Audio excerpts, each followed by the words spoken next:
Salve, salve, sejam bem-vindos à Semana da PAN. Eu sou Felipe Moura Brasil e apresento aqui um resumo dinâmico de tudo que foi destaque em nossa programação. Na segunda-feira, o presidente dos Estados Unidos, Donald Trump, prometeu retomar as tarifas sobre as importações de aço do Brasil e da Argentina. Após acusar pelas redes sociais Brasil e Argentina de desvalorizar maciçamente suas moedas, o presidente dos Estados Unidos, Donald Trump, voltou a comentar a tarifa imposta aos dois países. Na visão dele, desvalorizar o real é injusto para a indústria e para os produtores rurais americanos, e os fazendeiros e as empresas de aço do país ficarão contentes com a taxação.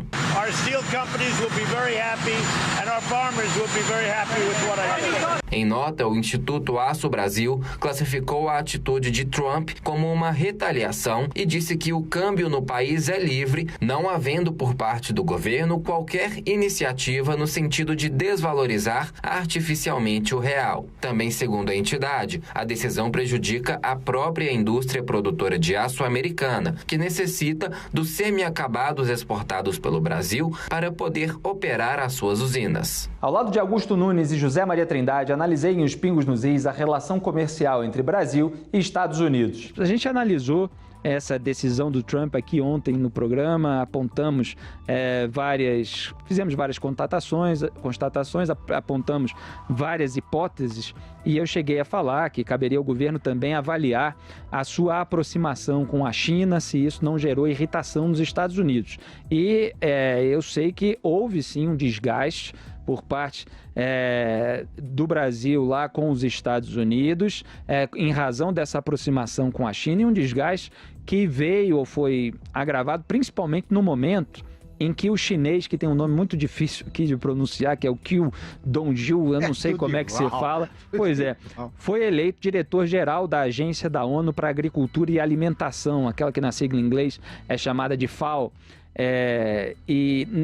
Nessa votação, né, para o chinês que acabou substituindo o brasileiro José Graziano da Silva após 2 mandatos nesse cargo, o Brasil votou alinhado, portanto, com a China, votou no candidato chinês e não alinhado com os Estados Unidos, que defendeu o candidato da Geórgia, David, que também é difícil de falar, Kirvalidze.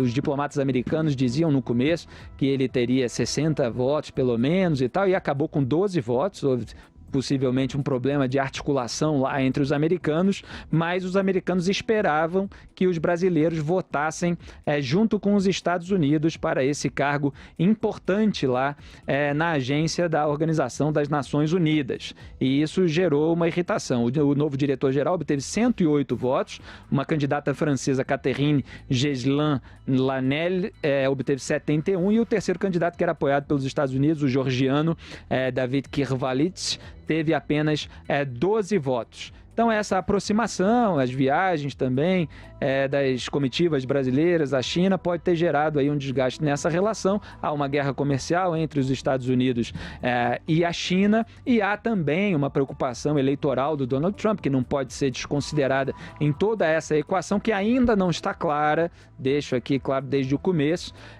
porque o Donald Trump quer manter lá o apoio dos estados do Midwest americano, vários estados que ele conseguiu conquistar, quebrando aquilo que nos Estados Unidos é chamado de Blue Wall, né? A barreira azul, o muro azul, a parede azul, que lá nos Estados Unidos são os estados dominados pelo Partido Democrata na história recente do país. Durante várias décadas aí, os democratas obtiveram a vitória, mas o Donald Trump conseguiu ali em estado-chave mudar isso, dando a vitória ao Partido Republicano, a candidatura dele mesmo na eleição de 2016. Então, é uma área de agricultura, uma área que depende dessa relação com a China também, e o Brasil entrando aí nessa disputa, o Donald Trump faz com que o Donald Trump acabe protegendo e cumprindo um pouco da sua promessa eleitoral também, de colocar a América em primeiro lugar, America First, mas é claro que ele entrou do jeito Donald Trump, né? Entrou de sola, acusando o Brasil de desvalorizar a moeda de propósito, o que não foi exatamente aquilo que o Paulo Guedes disse, embora, assim como eu falei no outro caso, do AI-5, caiba ao ministro da Economia tomar um certo cuidado maior com as palavras, porque ao se pronunciar tornando natural aquela desvalorização, isso também tem uma repercussão internacional e abre brecha para que um mandatário como Donald Trump, poderoso, acabe utilizando isso. Então, há várias nuances nesse caso. O Brasil pode ter dado algumas brechas e o Donald Trump pode ter usado isso eleitoralmente para ele, mas uma coisa não impede que o governo brasileiro reveja as suas políticas para ter uma melhor relação com os Estados Unidos, sempre pensando em obter os maiores benefícios de todos os lados nas suas relações internacionais. Não quer dizer que não é para fazer negócios com a China, é simplesmente para pensar nas consequências e ganhar o maior número de benefícios para a população brasileira. Augusto.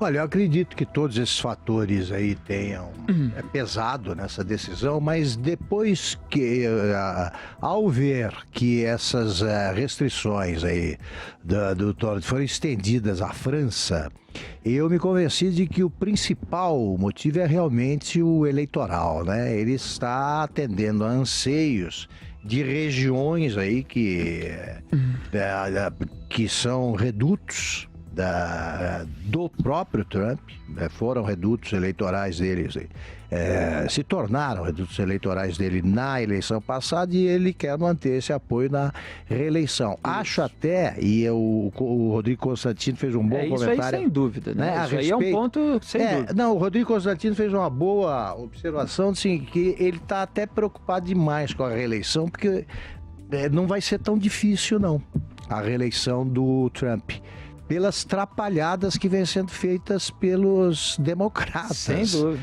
Né? Agora, se o Jair Bolsonaro, desde já, está preocupado com a reeleição, não dá para a gente achar que é um pecado, né, o que está fazendo o Donald Trump, porque ele também está querendo se garantir. Né? Acho que se ele não tiver essa preocupação, ele pode ser mais brando com o Brasil. Se ele continuar acreditando que ele precisa fazer esses acenos ao eleitorado dessas regiões supostamente ou teoricamente prejudicadas pela queda do valor, pela desvalorização da moeda brasileira, aí vai ser difícil até para o Bolsonaro conseguir uma solução, porque America First, né? O Trump vai continuar pensando no seu país. Zé Maria Trindade. Olha, politicamente foi uma surpresa para os aliados do presidente Jair Bolsonaro e para ele mesmo, né? Ele inicialmente tomou um susto, o ministro das Relações Exteriores, Ernesto Araújo, minimizou e disse que esse seria um assunto tratado entre os profissionais técnicos do Brasil e dos Estados Unidos, e o presidente que falou que poderia ligar e acabou dizendo que não ligaria, e agora diz que vai ligar ao presidente Donald Trump. O custo político disso foi alto porque o presidente Jair Bolsonaro se colocou como um fã do presidente Donald Trump. Logo depois da eleição do presidente dos Estados Unidos, eu conversava com o presidente Jair Bolsonaro, na época deputado, e ficava muito claro de que ele queria seguir o mesmo caminho, a mesma linha de raciocínio, a mesma estratégia eleitoral de fazer campanha através das mídias sociais e também a mesma postura, esta postura firme, esta postura do bateu, levou e de uma agressividade pouco vista em campanha eleitoral aqui em Brasília. E ele seguiu e se transformou mesmo do Donald Trump daqui dos trópicos. Ficou evidente isso. E não foi forçado porque ele tem a mesma linha, sempre teve como parlamentar. Então isso foi criado, ele foi aos Estados Unidos e abriu ali o Brasil para os Estados Unidos de uma maneira que não teve retorno, não teve contrapartida. A questão do visto, né?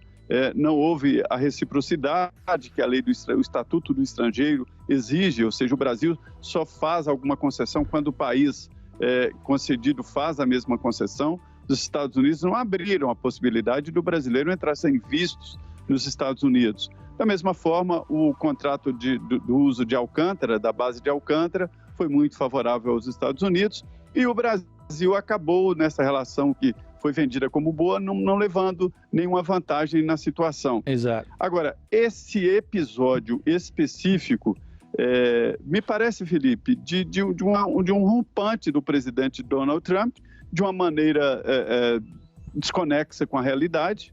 O Brasil não pratica esta história aí de desvalorizar a moeda. Muito pelo contrário. Exato. O Banco Central luta com todas as armas, faz leilão de dólar no futuro para garantir empresas que tenham dívidas em dólares no futuro. Isso tudo segura o valor do dólar, atuou durante todo esse processo. A Argentina, coitada, não tem nem dólares para controlar nada. O câmbio aqui é flutuante e é o sabor do mercado, ninguém controla. Por outro lado, o Banco Central aqui é independente, o presidente da República, o governo, não controla o Banco Central. Legalmente não é independente, mas na prática os presidentes, tradicionalmente, inclusive o presidente Jair Bolsonaro, dá independência ao Banco Central brasileiro. Então, é uma premissa falsa, é um silogismo, achar que o Brasil faz a mesma prática da China, que é a desvalorização do iene. Olha, aqui no Brasil, a desvalorização do real poderia sim ser vantagem para a exportação. Os exportadores de carne, de commodities estão rindo porque ganham mais dinheiro, ganham mais dólares com o mesmo produto exportado. Mas, por outro lado, tem consequências graves aqui. A inflação sobe, a gasolina explode, o custo da carne sobe, da alimentação. Então, não é uma prática brasileira. Ainda na segunda-feira, o Morning Show recebeu o deputado federal Luiz Felipe de Orleans e Bragança, do PSL. O parlamentar falou sobre um suposto dossiê que o teria impedido de ser o vice de Jair Bolsonaro. O que eu acho que aconteceu é que montaram uma série de informações sobre mim na última hora para que gerasse dúvida sobre mim. Claro que isso fazia parte da narrativa, mas também tinha uma outra acusação mais séria, que era que eu batia em mendigo. Isso aí é com um grupo, gangue, como hobby para bater em mendigo. Acho que era isso que... Esse dossiê nunca veio à tona, nunca foi publicado. Você viu? Não vi. Quem tornou isso público foi eu, dentro de um grupo de ativistas que estavam perguntando, pô, o que aconteceu? Você estava na lista para ser o vice-presidente no dia anterior e no último dia, que era o dia seguinte, que era domingo, você foi removido da lista e foi colocado outro. Foi porque foi gerado essa dúvida sobre mim. Quem teria esse interesse em fazer esse dossiê? Era gente de dentro do próprio partido? Eu acho que outros que queriam aquele cargo, né? E até poderiam levar o cargo, porque eu não... O Bebiano? Bebiano disse que não, refutou. Eu não vou entrar nessa seara, porque, para ser sincero, não faz mais diferença para mim. No momento você vê que tem altos interesses, você vê que falsidades são levantadas de uma maneira tão absurda, são histórias absurdas, né, com relação a mim, que gera esse tipo de reação.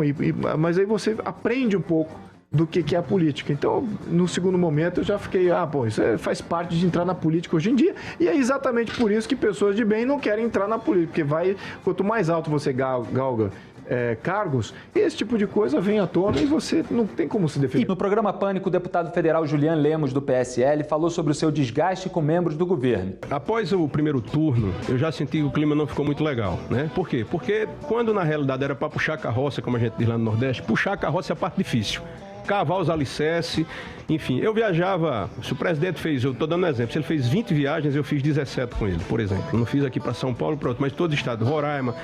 Quando você fala de coordenar, era questão política, não era questão de movimentos de rua, que isso era espontâneo, tá? E o presidente me tratava dessa forma, o meu coordenador do Nordeste. Toda a agenda do Nordeste passava por mim. E o gabinete dele sabe, os filhos dele sabem, todo mundo sabe. Mas houve uma vez um ataque por parte de um dos filhos dizendo, ele mente, não era assim. Quer dizer, e o que o cara fala é verdade, o que o presidente fala não é verdade, mas o que o filho fala é verdade. Então, são coisas assim, cara, que não dá, é muito pesado, muito carregado. O que eu tava falando mesmo, bicho? Não, mas você não acha que o Bolsonaro... mudou a minha história? Sim, mudou a história. O que acontece? Quando chegou na transição, aí quando realmente a coisa estava já... A transição é quem ocupa que poder dentro desse governo. Não começa... Não, é em janeiro. O que acontece? Então, o que foi a treta? O que acontece? Principalmente depois daquele atentado, daquela tentativa de homicídio que o presidente aconteceu, eu acredito que houve, né? Mexeu com a cabeça de muita gente. E eu compreendo o lado do Carlos, tá? Teve um pai que quase foi morto. Sim. Só que potencializou, bicho, uma ideia de conspiração, de querer matar, de gente querer se aproveitar. Por exemplo, o presidente uma vez chegou pra mim e falou, Júlia, que ele me chamava de Júlia. Júlia, eu tô sabendo aí que tu tá andando nos ministérios atrás de emprego e tal. Eu já comecei a ver que a coisa estava esquisita. Eu disse, presidente, se o senhor achar uma indicação minha como o senhor está falando aí, eu renuncio meu mandato, não tem problema não. Agora, eu já senti que existia gente toda hora ali querendo me ferrar, né? Até o ponto do presidente relatar ao Bebiano, no tempo, que o Carlos tinha dito, ó, eu vou com o Julián, eu vou arrebentar com ele. Delícia. Desse jeito. Então, assim, eu vi que não dava mais pra mim. Porém, eu continuei sendo a pessoa que eu sempre fui. Só que, cara, eu volto a falar, eu prefiro hoje estar na minha, tá? Fazendo o meu, mas eu sei que nesse momento, em curso, tem um trabalho sendo feito para desconstruir várias pessoas que eles compreendem como desafetos. Na terça, o Tribunal Superior Eleitoral tomou uma decisão que pode acelerar a criação do novo partido de Jair Bolsonaro. Por 4-3, o Tribunal Superior Eleitoral decidiu nesta terça-feira que assinaturas eletrônicas podem ser usadas para criar novos partidos. Para aceitar esse tipo de apoiamento, no entanto, o tribunal terá que regulamentar o tema e desenvolver uma tecnologia capaz de verificar a autenticidade das assinaturas, o que não tem prazo para ocorrer. Por isso, não é possível dizer se estas regras estarão valendo já nas eleições municipais de 2020. O tema interessa ao presidente Jair Bolsonaro, que se desfiliou do PSL no mês passado e tenta viabilizar uma nova sigla, a Aliança pelo Brasil. Ele crê que com a liberação da coleta de assinaturas por meio digital, a nova legenda conseguiria disputar as eleições do ano que vem. Hoje, para se pedir o registro de um partido, são exigidas cerca de 500 mil assinaturas. O ministro Luiz Felipe Salomão disse que aceitar assinaturas digitais permite que a corte sempre esteja na vanguarda da tecnologia. Sempre que o TSE teve na encruzilhada, ele optou por trilhar o caminho da tecnologia. Por quê? Por um motivo simples: conferir garantia, conferir segurança para a empreitada que se avizinhou. Além deles, o ministro Tarcísio Vieira, Sérgio Banhos e Luiz Roberto Barroso votaram para que as assinaturas digitais fossem aceitas. Ficaram vencidos o relator da consulta, Og Fernandes, Edson Fachin e a presidente da corte, Rosa Weber. A ministra disse que, mesmo sendo entusiasta da tecnologia, o TSE hoje não tem quadro e orçamento para permitir este tipo de coleta de assinaturas. Com todo respeito, eu não poderia hoje responder sim, porque se eu disser sim, seria aceita, o pedido que entrar amanhã com essa me obriga, eu tenho que ter a responsabilidade de proporcionar esses meios. Os ministros do TSE responderam a uma consulta feita no ano passado pelo deputado federal Jerônimo Gorgen, do Progressistas do Rio Grande do Sul. O tema foi comentado por Bruno Garchagen no Jornal da Manhã. Os dois pontos principais da decisão de ontem, Tiago, é que, uma vez que liberou, não definiu que tipo de tecnologia será utilizada e qual regulamentação será feita para permitir o uso dessa tecnologia. Como esses dois pontos fundamentais para a coleta de assinaturas por meio digital seja realizada, esses dois pontos não foram definidos e também não foi definido prazo para que esses dois pontos sejam apresentados, então, do ponto de vista prático, continua tudo na mesma.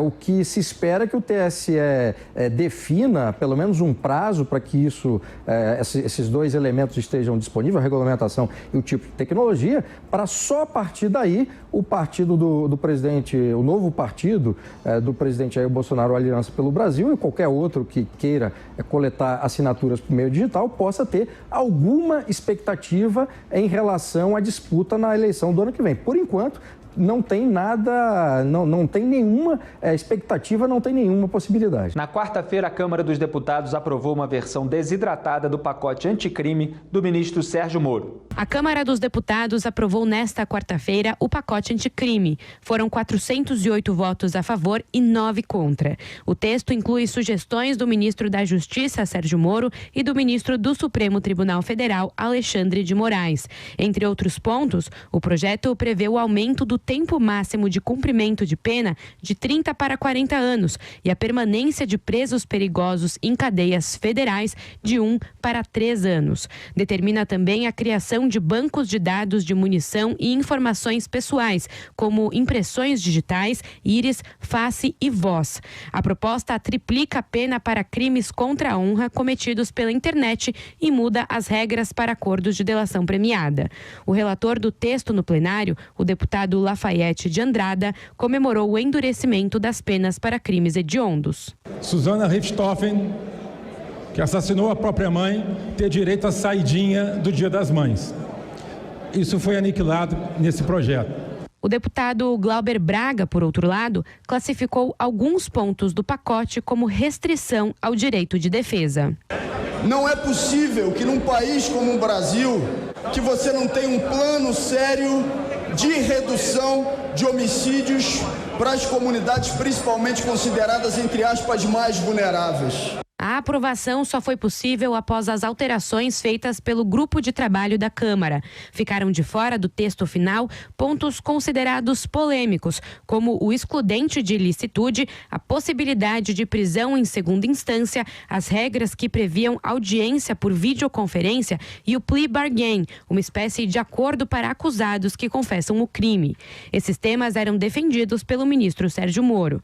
O relator do grupo de trabalho, deputado Capitão Augusto, afirma, porém, que o texto aproveita grande parte do pacote anticrime apresentado por Moro. O que foi proposto de 100%, esse relatório está contemplando algo em torno de 65% a 70% do pacote original. Segundo o deputado Capitão Augusto, os pontos que ficaram de fora podem ser retomados por meio de novos projetos de lei no ano que vem. O ministro Sérgio Moro comemorou a aprovação, mas ressaltou que há necessidade de mudanças no texto. O ex-juiz afirmou que continuará dialogando com o Congresso Nacional para aprimorar o projeto. O tema foi debatido no Morning Show com a presença do Procurador de Justiça, Roberto Liviano. A primeira pergunta que eu faço é assim, há uma observação de que o Sérgio Moro age com um traquejo mais político, entendendo o timing da política, né? Essa frase dele não me deixa mentir, né? Agora vamos para o Congresso, continuar dialogando. De alguma maneira, nesse momento, podemos considerar que pela exclusão, né, pela retirada da exclusão de ilicitude e outros pontos cruciais para o Sérgio Moro, ele sofreu, digamos, uma primeira derrota nessa batalha? A guerra continua, é isso? Bom dia. Em primeiro lugar, a você, Edgar, Paulinha, todos vocês estão aqui para já essa conversa, todos os ouvintes, quem está nos vendo também. Sem dúvida que é um momento importante dessa análise pelo Congresso, né? Agora, lógico, você constrói as versões em relação ao fato. Na minha opinião, o saldo dessa aprovação é positivo. O ministro Sérgio Moro, como você falou, ele está com um discurso cuidadoso e é necessário, porque você tem os três poderes, você tem o executivo que propõe, o legislativo vai examinar essas proposições, vai debater, você tem o judiciário que aplica concretamente. Então, esse cuidado no respeito às instituições, sempre lembrando que os deputados e senadores foram eleitos pelo voto popular, é extremamente importante. Você tem que ter este debate, essas pessoas estão legitimadas a isso. O ministro Sérgio Moro impulsionou essa discussão, apresentou o pacote, assim como o presidente Bolsonaro impulsionou a discussão sobre a reforma da Previdência e ela, ao final, foi aprovada. Nós precisamos ter clareza que isso é importante para o país.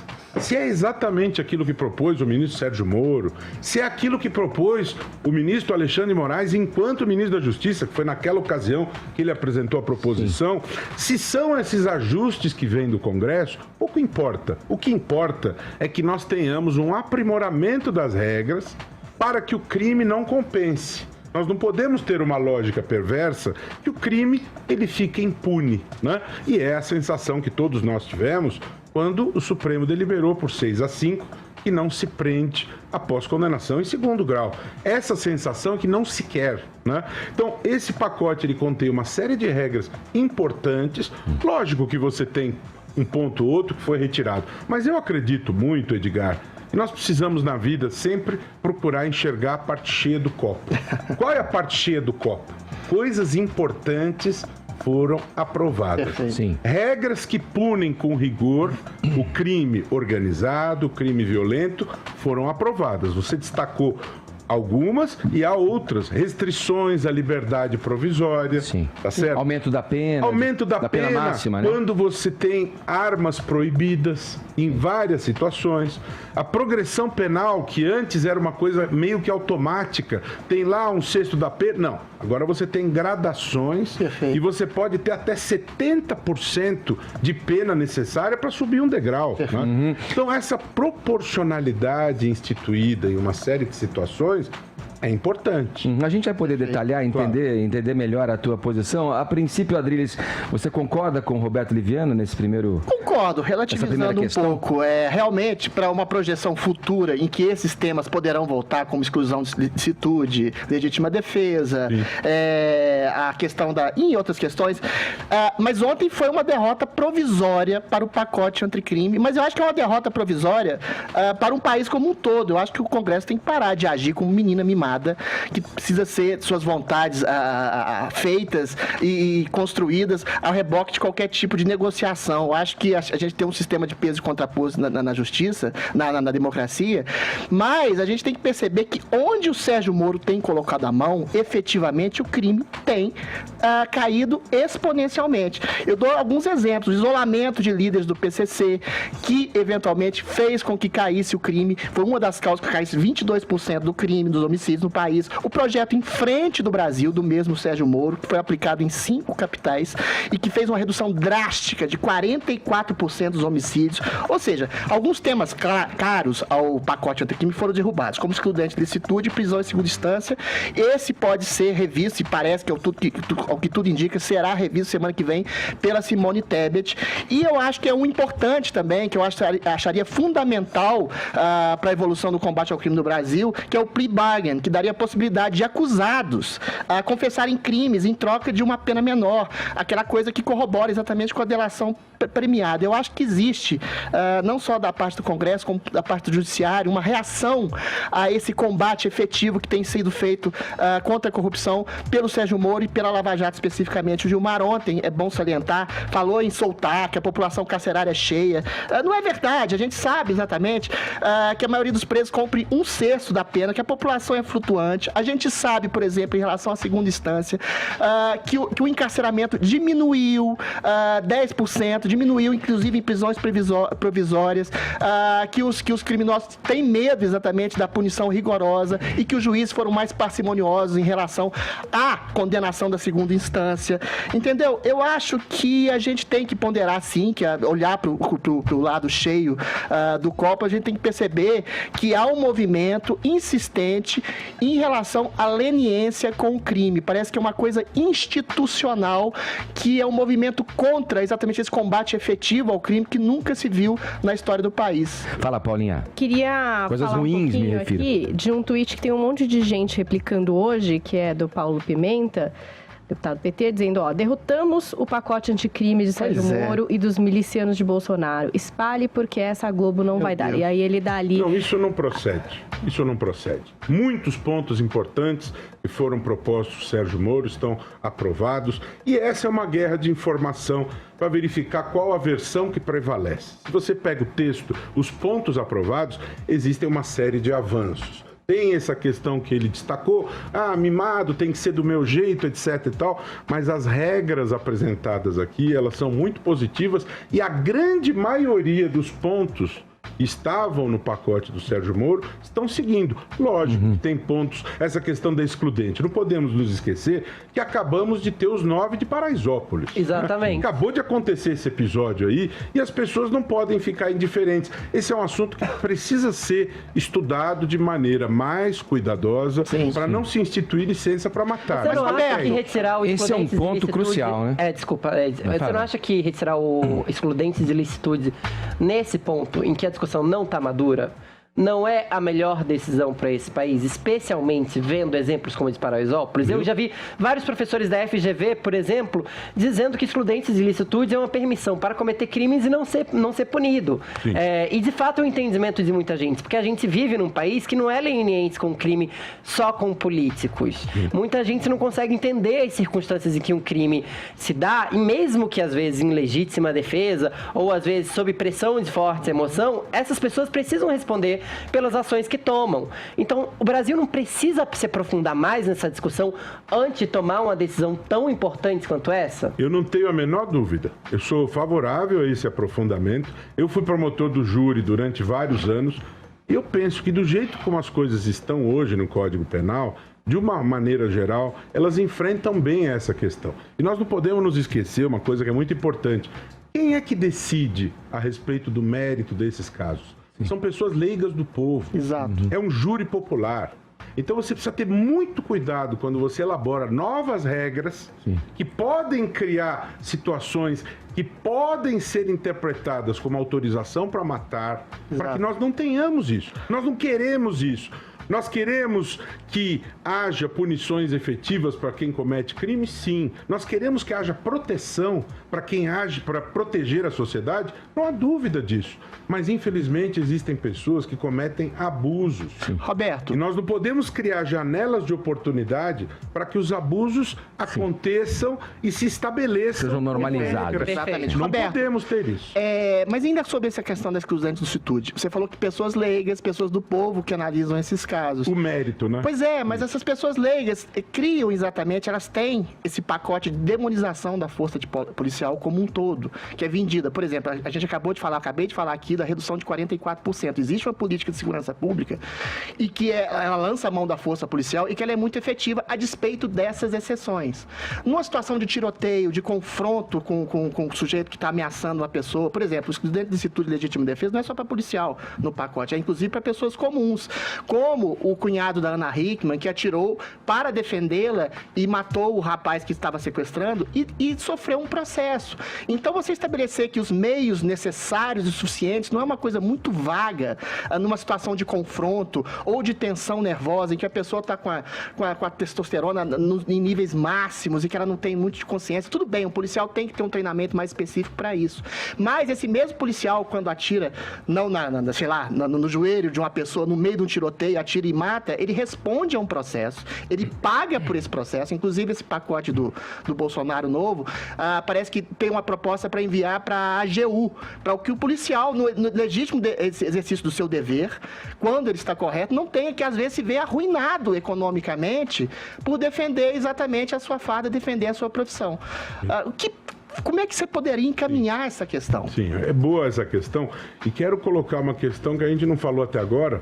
Foi afastada a excludente da maneira como foi proposta, assim, a nível macro, mas foi aprovada a regra que poupa o agente de segurança quando existe uma reação a uma situação em que você tem uma vítima mantida como refém durante crimes. Neste caso, está excluída essa ilicitude. Agora, pegando esse ponto que você falou, eu entendo a sua colocação, acho que os agentes de segurança e as pessoas precisam ser protegidas. No caso do cunhado da Ana Hickman, foi absolvido, né? Foi absolvido. Mas foi processado, é uma angústia. Pelas informações que eu tenho, eu não atuei no caso, e só quem atua, que tem todos os elementos. Sim. Mas por aquilo que eu li e tomei conhecimento, se eu fosse o promotor deste caso, eu não o acusaria. Não o acusaria. Mas aí eu pediria o arquivamento dessa investigação, porque isso é permitido pela lei. É que é necessário debater, esmiuçar mais isso, talvez. O que exatamente é permitido pela lei? Que o promotor arquive o caso. É isso que ele está dizendo. Mas o que é exatamente permitido pela... Só um detalhe na sua resposta. É possível. O que é exatamente permitido pela lei em relação à questão da Ana Hickman? Vou explicar que isso é importante. Sim. Quando existe dúvida se o caso foi de homicídio ou se foi legítima defesa, se houver dúvida, na dúvida a acusação deve ser apresentada. Não é pró-réu, é pró-sociedade. Pró-réu é na hora da decisão, na sentença. Na hora da acusação, tenho dúvida, eu tenho indícios, eu tenho elementos incriminadores, eu não tenho certeza da inocência, eu acuso. Aí você elimina as dúvidas colhendo as provas. No final, sobraram dúvidas, absolve. Tudo bem? Sim. Agora, existe uma dificuldade em relação a situações como essa, em que, a meu ver, por aquilo que aconteceu nessa hipótese, para mim, pelo que eu li, não havia dúvida que ele agiu em legítima defesa. O sujeito tinha invadido um quarto. Mas abriram um processo é perfeitamente possível promover o arquivamento numa situação como esta. Na quarta-feira, o Supremo Tribunal Federal definiu a tese sobre o compartilhamento de dados financeiros sem autorização judicial. STF cria regra para o compartilhamento de dados por órgãos de controle, como a Receita Federal e o antigo COAF. O Supremo determinou que o envio de informações sem autorização judicial deverá ser feito sempre pelos canais oficiais de comunicação de cada órgão. O tema foi comentado por Josias de Souza e Bruno Garchagen no Jornal da Manhã. O Supremo estabeleceu duas coisas. É absolutamente legal o compartilhamento de informações da Receita e do antigo COAF com órgãos de investigação como o Ministério Público e a Polícia Federal. 2, as informações devem ser enviadas apenas por comunicações formais, garantindo o sigilo. Isso significa que tudo volta a ser exatamente como era há 4 meses, antes de o presidente do Supremo, Dias Toffoli, ter concedido nas férias de julho a liminar que suspendeu as investigações contra Flávio Bolsonaro e outras 935 pessoas. A única diferença é que agora Toffoli é uma espécie de mini Toffoli, menor do que já era. E Flávio, o filho mais velho do presidente, terá de parar de brincar de esconde-esconde para apresentar no processo em que é acusado de peculato e lavagem de dinheiro uma defesa decente.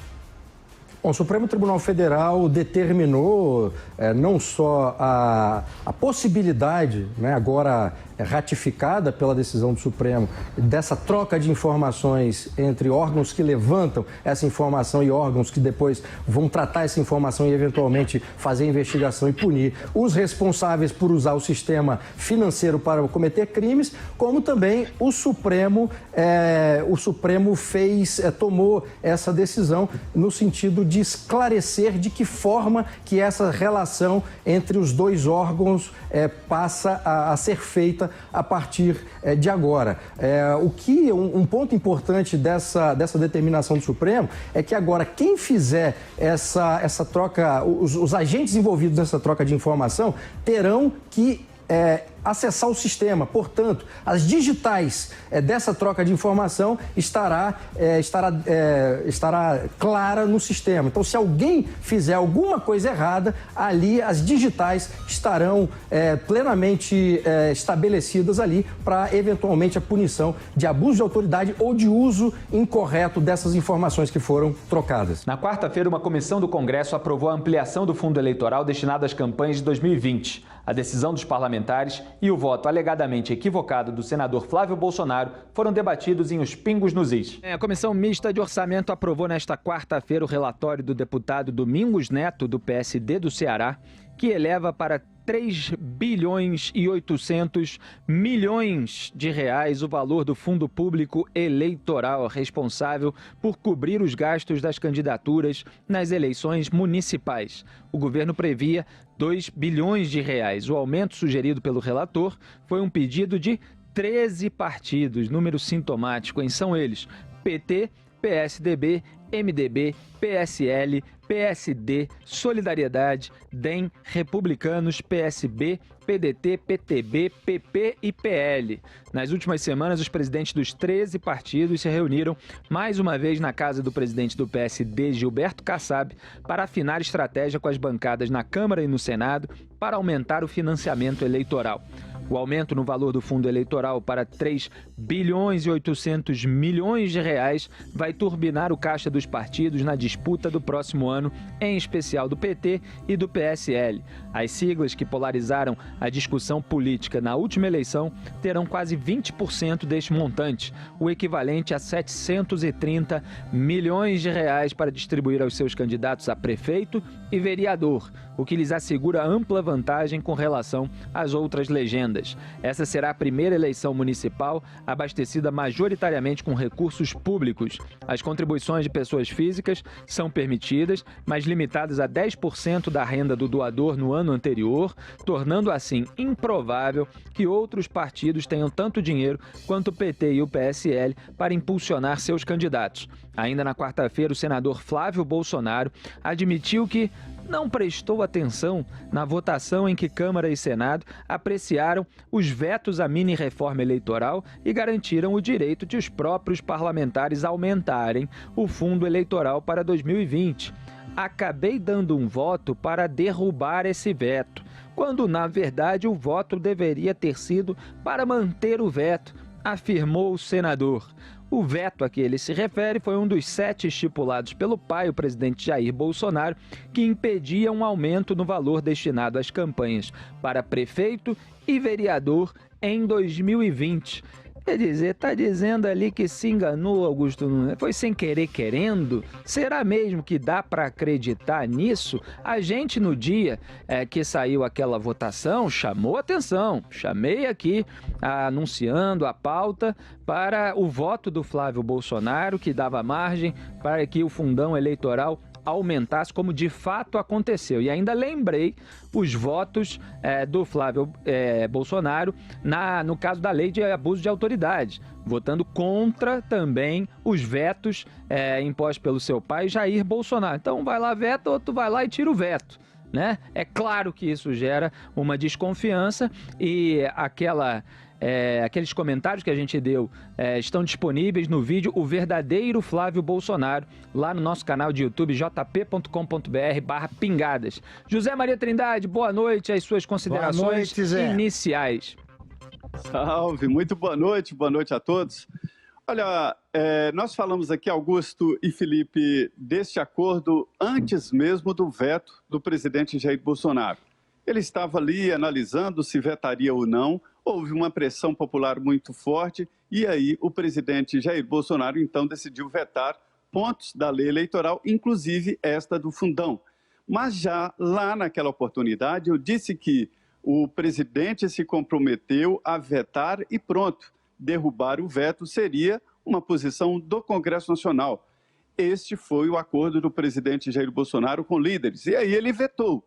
E o Congresso Nacional articulou a derrubada dos vetos. E não foi só o filho do presidente Flávio Bolsonaro.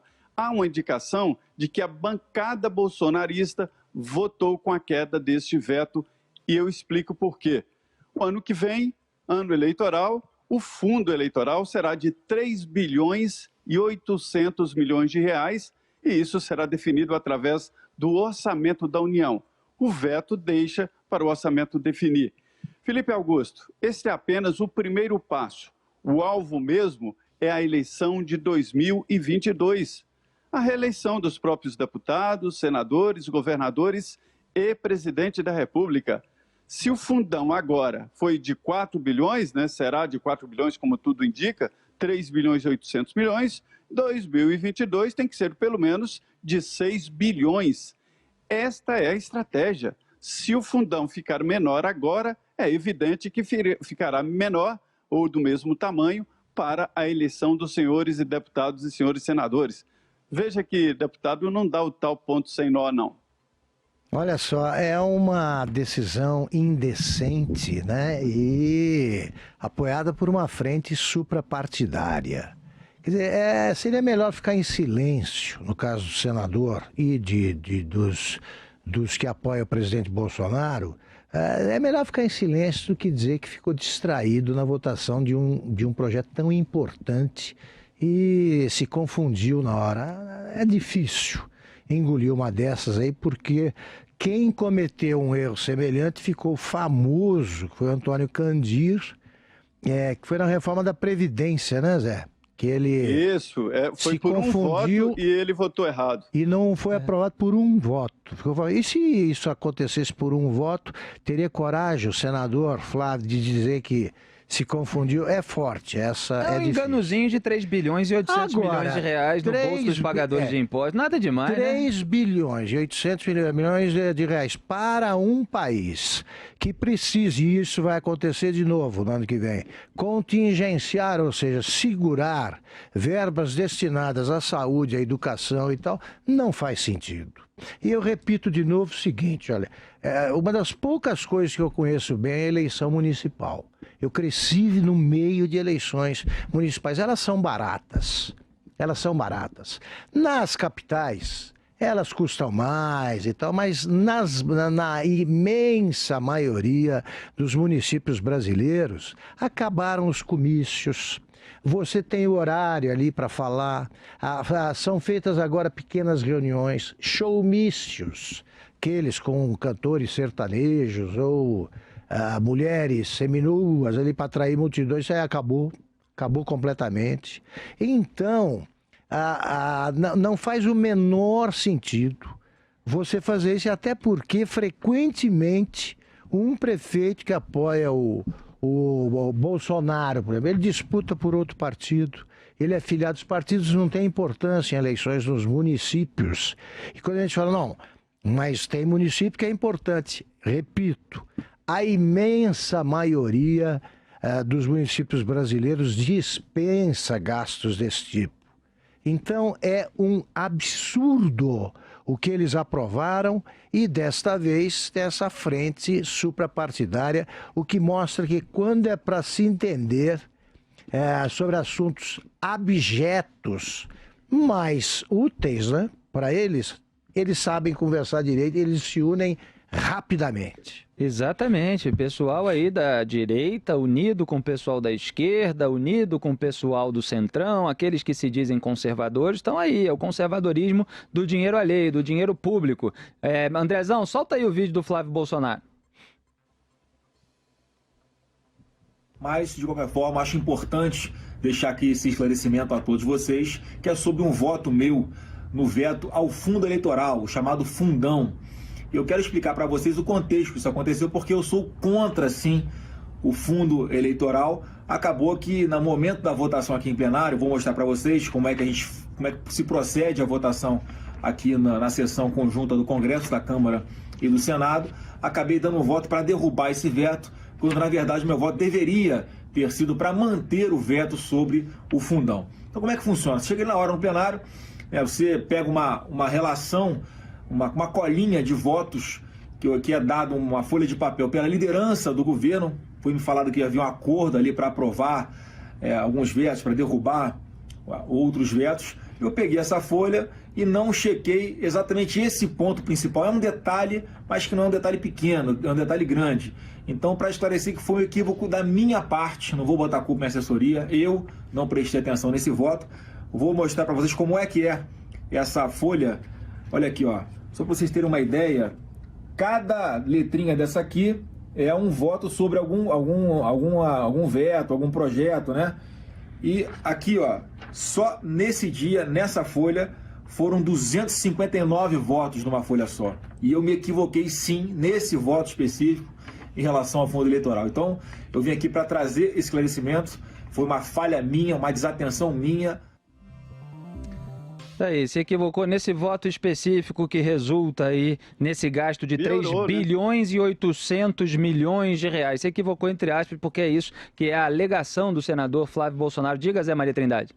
Piorou a situação. Pois é. Ele, com isso aí, ele confessa de que o líder do governo, ou seja, a bancada governista, tinha mesmo decidido fazer esse acordo de derrubar vetos, inclusive esse do fundão. Ele falou com todas as letras que recebeu a colinha. Não é uma colinha, uma indicação de bancada, indicação do líder do governo de derrubar o veto, e ele obedeceu, ele é da bancada do governo.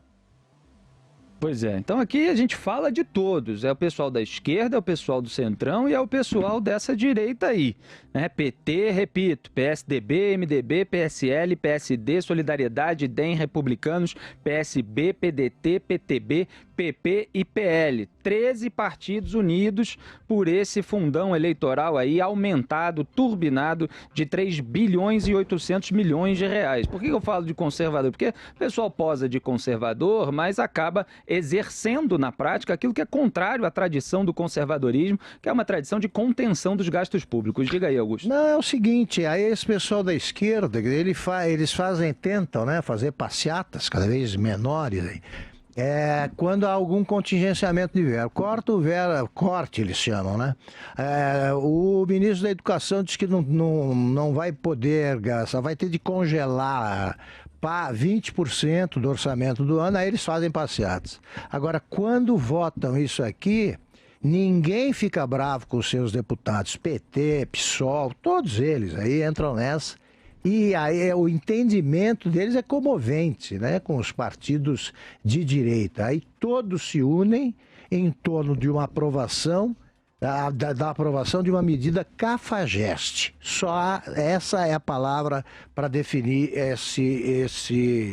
essa verba aprovada ontem. A semana também foi marcada pelo lançamento da Frente Parlamentar em Defesa da Prisão em Segunda Instância. Foi lançada nesta terça-feira a Frente Parlamentar em Defesa da Prisão em Segunda Instância, formada em meio à mobilização de parlamentares para aprovar propostas que garantam na Constituição o cumprimento da pena após segundo grau. É mais uma tentativa de acelerar a pauta no Legislativo. Formada a princípio por 179 deputados e 33 senadores, a frente busca captar movimentos populares em prol do tema para fazer pressão às lideranças do parlamento, como afirma o presidente da Frente Parlamentar, o senador Álvaro Dias, do Podemos. Mas a Frente Parlamentar, ela organiza essa pressão. Internamente, nós temos que repercutir a prioridade que vem de fora.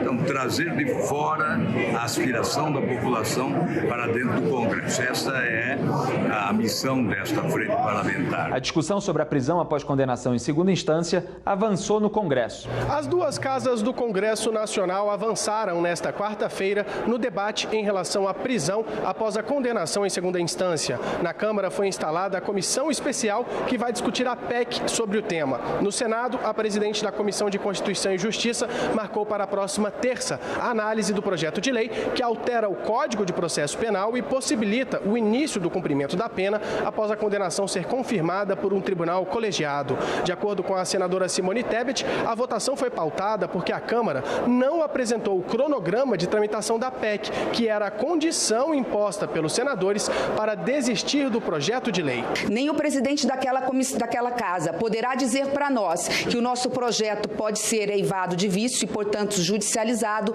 muito menos nós poderemos fazer o mesmo em relação à Câmara dos Deputados. A decisão de pautar a votação para a próxima semana foi tomada durante a audiência pública convocada para discutir o projeto de lei. Durante o debate, o ministro da Justiça e Segurança Pública, Sérgio Moro, afirmou que o quanto antes o Congresso Nacional mudar a legislação e autorizar a prisão após condenação em segunda instância, melhor. Na avaliação dele, as regras, como são atualmente, contribuem com a impunidade no país. Infelizmente, na nossa prática jurídica e na nossa legislação, que tem essa imensa prodigalização de recursos, leva a processos que muitas vezes não terminam, se não em uma década, se não em 20 anos, ou que terminam eventualmente com uma declaração de prescrição. Isso gera situações de injustiça. Segundo o ministro da Justiça, as propostas sobre o tema que tramitam no Congresso não se anulam. O importante para ele é que a prisão após a condenação ser confirmada pela segunda instância da Justiça volte a ser autorizada o mais rapidamente possível. Claro que a decisão, se é por PEC, se é por PL, se é por ambos, cabe ao Congresso, não é? Eu particularmente penso, como disse anteriormente, que os dois não são autoexcludentes. E se tem uma maioria dentro do Congresso para aprovar essa medida, não vejo lá muito sentido para postergação, né?